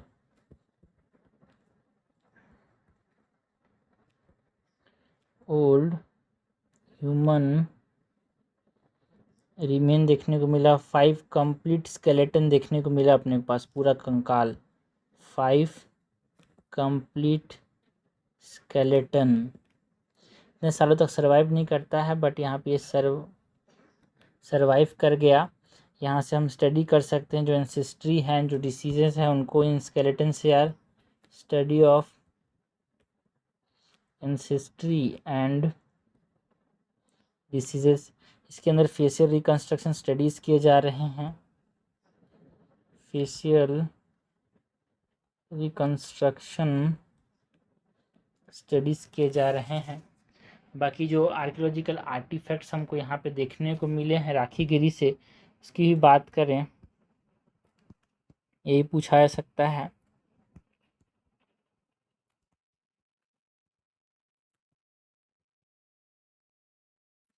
तो 40 पॉटरी यहाँ पे है, जो पानी भरने का जो घड़ा है, 40 पॉटरी बुरियल्स जो है वो यहाँ पे हमको देखने को मिले हैं। गोल्ड एंड कॉपर के ऑर्नामेंट्स हमको यहाँ पे देखने को मिले यार।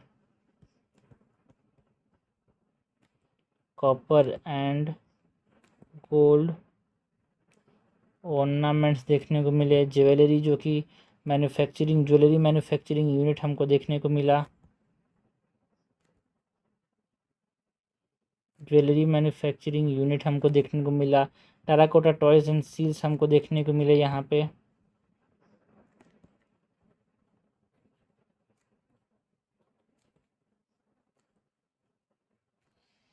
साइट का जो राखीगिरी साइट है, इसका सिग्निफिकेंस क्या है यार। ये लार्जेस्ट हड़प्पन साइट है इंडिया के अंदर, हिसार हरियाणा में लोकेटेड है। ये कल्चर हेरिटेज साइट भी इसको डिजिग्नेशन इसको मिला है यार।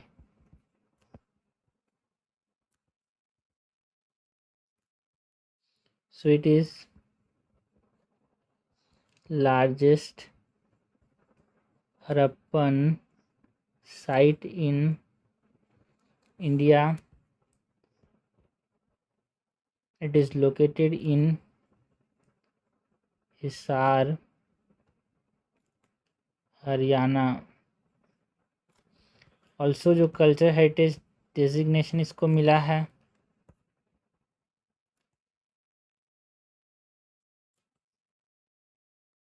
मतलब कल्चर हेरिटेज डेस्टिनेशन है यार ये। नेक्स्ट जो चीज़ न्यूज़ में थी, दैट इज़ अबाउट इनविजिबल और फाइबर ऑप्टिक ड्रोन्स यार, जो आपस में मैंने बताया था ना, ड्रोन स्वाम में बताया था कि आपस में भी एक तरह से जो जीपीएस से तो कनेक्ट होते ही हैं।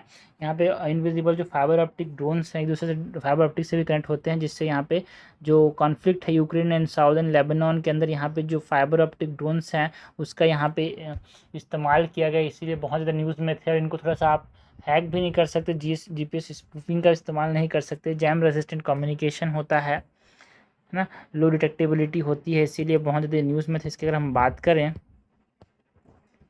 इनविजिबल और फाइबर ऑप्टिक ड्रोन्स की,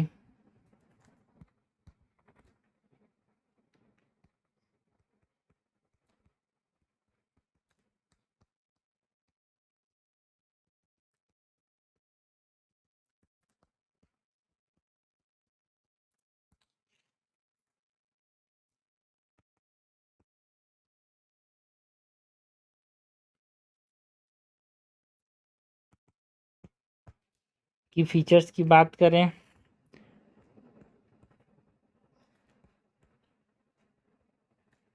सो फाइबर ऑप्टिक केबल कनेक्शन होता है आपस में, ड्रोन जो है एक दूसरे से फाइबर ऑप्टिक से और जो सोर्स है उससे फाइबर ऑप्टिक से कनेक्टेड होते हैं। जैम रेजिस्टेंट कम्युनिकेशन होता है यार, आप कैसे इनको, ये तो एक दूसरे रेडियो वेव से कनेक्टेड नहीं है तो कहाँ से जैम होगा। So this are jam resistant communication. And इसका जो RF रेडियो फ्रीक्वेंसी डिटेक्टिबिलिटी है वो बहुत कम है, बिकॉज आपस में फाइबर ऑप्टिक से कनेक्टेड है यार।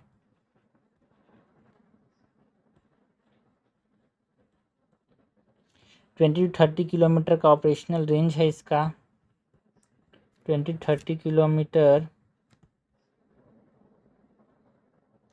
ऑपरेशनल रेंज है। बाकी जो इनविजिबल फाइबर ऑप्टिक ड्रोन्स हैं उनका कहाँ पे इस्तेमाल किया जाता है यार, एप्लीकेशन की बात करें तो एसिमेट्रिक वॉरफेयर में इस्तेमाल किया जाता है इनका। एसिमेट्रिक वॉरफेयर में इस्तेमाल किया जाता है।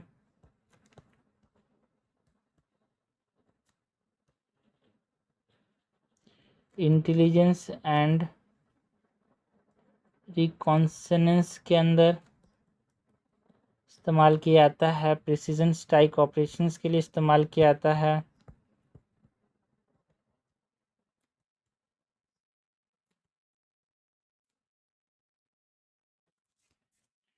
क्या क्या लिमिटेशंस यार जो इनविजिबल फाइबर ऑप्टिक ड्रोन्स हैं इसकी।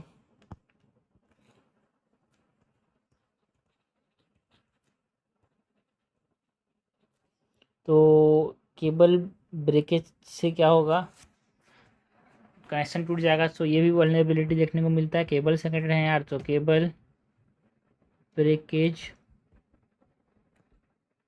वल्नरेबिलिटी एक लिमिटेशन है। टूट गया तो दिक्कत है, फिजिकल ऑब्स्टेकल अगर आ गया रास्ते में तो ये तार फंस सकते हैं यार। एडवर्स वेदर कंडीशन में इनका चलना बड़ा मुश्किल हो सकता है। एडवर्स वेदर कंडीशन में इनको उड़ाना थोड़ा मुश्किल हो सकता है। तो ये हमने बात की अबाउट लिमिटेशन। नेक्स्ट जो चीज़ यहाँ पे न्यूज़ में रहती है प्रीलिम्स अगर हम बात करें तो जो multi lane free flow trolling system है MLFF, multi lane free flow trolling system है, ये न्यूज़ में था बिकॉज राजस्थान ने लॉन्च किया। National Highway Authority of India ने लॉन्च किया राजस्थान में पहली बार first multi lane free flow tolling जो सिस्टम है वो NH-48 में लॉन्च किया। ये जो first multi lane free flow trolling system है पहली बार गुजरात में लॉन्च किया गया था, बट यहाँ पे फर्स्ट जो है राजस्थान में लॉन्च किया गया है ना। ये क्या है भाई, ये multi lane free flow trolling system की बात करें तो एक barrierless electronic toll collection system है जो कि इनेबल करता है व्हीकल जो पास करें टोल लोकेशन विदाउट स्टॉपिंग, बिना स्टॉप करके यहाँ पे पास कर जाओ और इनका टोल कलेक्ट हो जाएगा। सो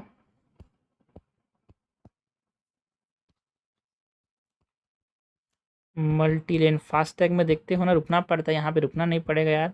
सो multi lane free flow trolling बोल रहा हूँ, टोलिंग यार है ना, पैसे जो कनेक्ट करते हैं टोल प्लाजाज में उस प्रकार की जो चीज़ें हैं वो यहाँ पे हो रही हैं, बट यहाँ पे रुकना नहीं पड़ेगा, फ्री फ्लो है ये। सो इसके अंदर हमारे पास जो सिस्टम के फीचर्स की बात करें तो बैरियरलेस इलेक्ट्रॉनिक कलेक्शन होता है, बैरियर नहीं होता, बीच में से रुकवाते हैं ना आपको टोल में तो इसमें बैरियर नहीं होता है। सिस्टम फीचर्स की बात करें तो यहाँ पे हमारे पास बैरियर लेस इलेक्ट्रॉनिक कलेक्शन देखने को मिलेगा। Toll collection, automatic number plate recognisation होगा, ऑटोमेटिक नंबर प्लेट रिकॉग्नाइजेशन होगा, अनइंटरप्टेड ट्रैफिक मूवमेंट देखने को मिल सकता है। मतलब फ़ायदा कि भाई ट्रैफिक मूवमेंट रुकेगा नहीं, अनइंटरप्टेड ट्रैफिक मूवमेंट, ट्रैफिक चलता जाएगा यार, रुकना नहीं पड़ेगा किसी को। फास्टैग टेक्नोलॉजी जो है वो RFID बेस्ड आइडेंटिफिकेशन होता है। RFID बेस्ड आइडेंटिफिकेशन का मतलब क्या है भाई, यहाँ पे जो रेडियो फ्रीक्वेंसी आइडेंटिफिकेशन है वो टेक्नोलॉजी यहाँ पे इस्तेमाल किया था फास्टैग में।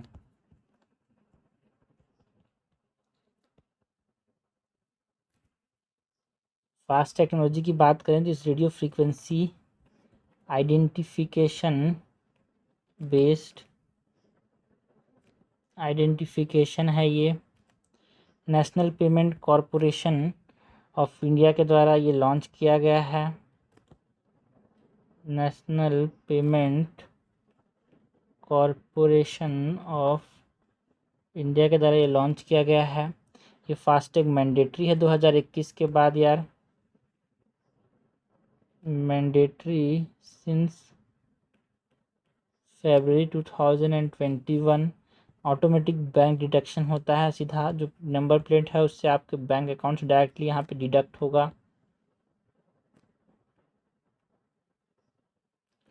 है ना। ये जो फास्ट टेक्नोलॉजी है इसके इम्प्लीमेंटेशन की बात करें तो दौलतपुरा जो मतलब ये जो फास्टैग नहीं भाई, ये जो multi lane free flow tolling है, ये जो सबसे अभी यहाँ पे लॉन्च किया गया पहली बार जो है वो चरोसी टोल प्लाजा गुजरात में लॉन्च किया गया था, बट अभी राजस्थान में यहाँ पे राजस्थान का पहला जो है वो लॉन्च किया गया है, यहाँ पे लगाया गया है।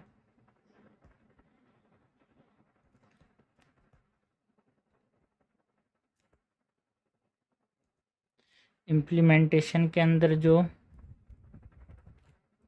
दौलतपुरा टोल प्लाजा है राजस्थान के अंदर, वहाँ पे भी लॉन्च किया गया है। जो राइसी टोल प्लाजा की बात करें तो ये गुजरात में पहली बार लॉन्च किया गया था। एक तरह से ये स्मार्ट हाईवे नेटवर्क को डेवलप करने में हेल्प करता है। Smart highway